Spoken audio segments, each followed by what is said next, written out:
మన Chiranjeevi vascular and multi speciality hospital దేశంలోనే best vascular and endovascular facilities and all multi speciality care.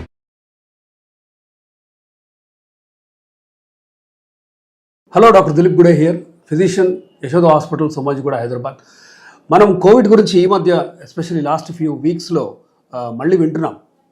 ఎక్కువ కేసులు నమోదవటం అవ్వచ్చు, డెత్స్ కూడా అవుతున్నాయి. ఎస్పెషల్లీ ఏపీలో 2 to 4 డెత్స్ అయ్యాయని కూడా మనం న్యూస్లో చూస్తున్నాము. But is it a reason to panic? భయపడాల్సిన అవసరం ఉందా? అంటే జాగ్రత్తగా అలర్ట్గా ఉండాల్సిన అవసరం ఉంది, భయపడాల్సిన అవసరం లేదు. సో చనిపోయిన వాళ్ళలో మనకు తెలిసిన ఇన్ఫర్మేషన్ సోఫార్ వాళ్ళకి కోమార్బిడ్ కండిషన్స్ అంటే ఐదర్ అన్కంట్రోల్ డయాబెటీస్ అవ్వచ్చు, లివర్ ఇష్యూ కానీ, లంగ్స్ సిఓపిడి అంటాము.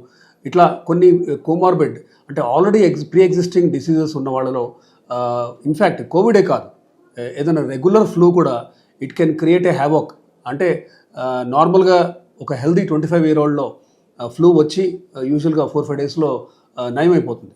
అలా కాకుండా ఇలా ఇమ్యూనిటీ తగ్గే సిచ్యువేషన్స్, అది liver, kidney disease, heart disease కావచ్చు, ఆటో ఇమ్యూన్ డిసీజ్ అవ్వచ్చు, క్యాన్సర్స్ అవ్వచ్చు, క్యాన్సర్కి వాడే కీమోథెరపీ ఏజెంట్స్ వల్ల ఇమ్యూనిటీ తగ్గచ్చు. ఇట్లా రకరకాల ఇలాంటి బ్యాక్గ్రౌండ్ ఉన్న వాళ్ళు మాత్రం కోవిడే కాదు, రెగ్యులర్ చిన్న వైరల్ ఇన్ఫెక్షన్ లాంటివి వచ్చినా కూడా అశ్రద్ధ చేయకూడదు.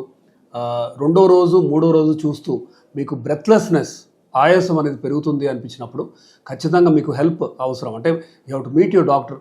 మీకు అవసరమైతే సిటీ స్కాన్ తీయాల్సిన అవసరం ఉంటుంది.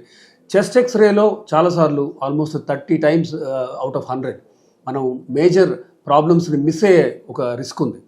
కాబట్టి మనం సిటీ స్కాన్ చేయాల్సిన అవసరం ఉంది. సిటీలో లంగ్స్ యొక్క కంప్లీట్ డీటెయిల్ మనకు తెలుస్తుంది. ఇన్ఫ్యాక్ట్ ఎక్స్రేలో కనపడని పార్ట్స్ ఆఫ్ ద లంగ్ కూడా వీ కెన్ డయాగ్నోస్.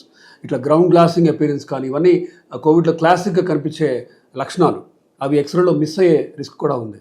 కాబట్టి ఫీవర్ ఉండి ఆయాసం పెరుగుతూ ఉంది, దెన్ దగ్గు కూడా వస్తుంది. ఇలా ఉన్నప్పుడు మీరు ఖచ్చితంగా ఒక ఫ్లూ ప్యానెల్ టెస్ట్ చేయాల్సిన అవసరం ఉంది. అంటే Covid is one of the viral infections, but వేరే వైరల్ ఇన్ఫెక్షన్స్ కూడా ఫ్లూ ఉన్నాయి.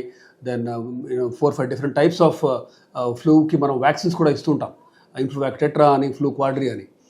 సో కోవిడ్కి సంబంధించి ఎస్పెషలీ ఈ సీజన్లో ఇలా జరుగుతున్న మరణాలు అవ్వచ్చు 2 to 4, these numbers are not huge. And ఇదేమి కోవిడ్ మళ్ళీ వస్తుంది అని భయపడేంత సిచ్యువేషన్ అయితే ఇప్పుడు మనకు ప్రస్తుతానికి లేదు. బట్ మనం జాగ్రత్తలు తీసుకోవాల్సిన అవసరం అయితే ఉంది. Especially vulnerable population. వల్నరబుల్ అంటే ఇట్లా కోమార్బిడ్ కండిషన్స్ ఉండి ఇమ్యూనిటీ తగ్గిన పేషెంట్ పాపులేషన్స్ అవ్వచ్చు, ఎక్స్ట్రీమ్స్ ఆఫ్ ఏజ్ కూడా, పిల్లలు అవ్వచ్చు, అటు ఎల్డర్లీ 70s 80s ఉన్నవాళ్ళు అవ్వచ్చు. వీళ్ళలో మాత్రం ఖచ్చితంగా simple viral infection also can trigger ప్రతి అంటే బాగా ఎక్కువ సివియర్గా లంగ్ డిసీజ్ అవి వచ్చే ఛాన్స్ ఉంది. వీళ్ళకి ఆక్సిజన్ అవసరం అవ్వచ్చు, ఎన్ఐవి అంటే నాన్ ఇన్వేసివ్ వెంటిలేటర్ పెట్టి పాజిటివ్ ఎయిర్వే ప్రెషర్తో ఆక్సిజన్ ఇవ్వాల్సిన అవసరం రావచ్చు.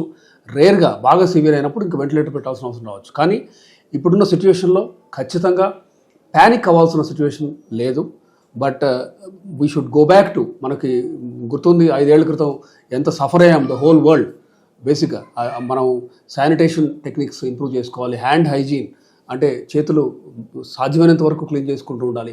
సర్ఫేసెస్ మనం టేబుల్ కానీ ఏమైనా సరే పీరియాడిక్గా 2-3 times a day స్టెరిలియం లాంటి వాటితో డిస్ఇన్ఫెక్ట్ చేస్తూ ఉండాలి.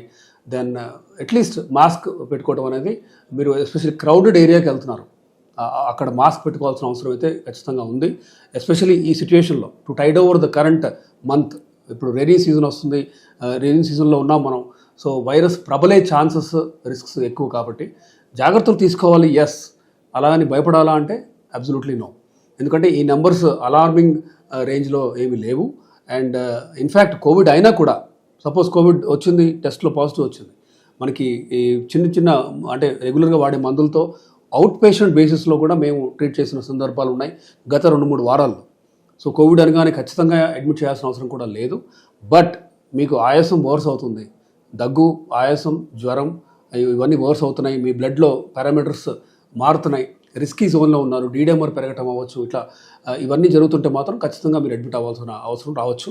అది మీ ఫిజిషియన్, మీ క్వాలిఫైడ్ పల్మనాలజిస్ట్ కానీ ఫిజిషియన్ కానీ will do some basic tests and help you. అంటే మీరు అడ్మిట్ అవ్వాలా, లేదు ఇంట్లో కూడా మీరు ట్రీట్మెంట్ తీసుకోవచ్చా అనేది. సో ఓసల్టెమివిర్ కానీ ఇలా కొన్ని మందులు అయితే మనం బేసిక్ మందులు ఇస్తే ఇంప్రూవ్ అవుతున్న వాళ్ళే చాలా ఎక్కువ. 10లో 9 మంది దే ఆర్ ఇంప్రూవింగ్. అది Covid or not. Covid is just another, అంటే ఒక రకమైన ఫ్లూ వైరస్ కాబట్టి మనం ఏంటంటే టైమ్లీ హెల్ప్ తీసుకోవాలి. ఎస్పెషల్లీ వర్సన్ అంటే సిమ్టమ్స్ బాగా ఎక్కువ అవుతున్నాయి అనుకున్నప్పుడు మాత్రం 2వ రోజు 3వ రోజు మీరు మీ డాక్టర్ని కలిసి ట్రీట్మెంట్ తీసుకోవాల్సిన అవసరం ఉంది. టెస్టింగ్ కూడా, సిటీ స్కాన్ కూడా చేయాల్సిన అవసరం రావచ్చు, ఎస్పెషల్లీ మీకు కోమార్బిడ్ కండిషన్స్ ఉంటే. Thank you.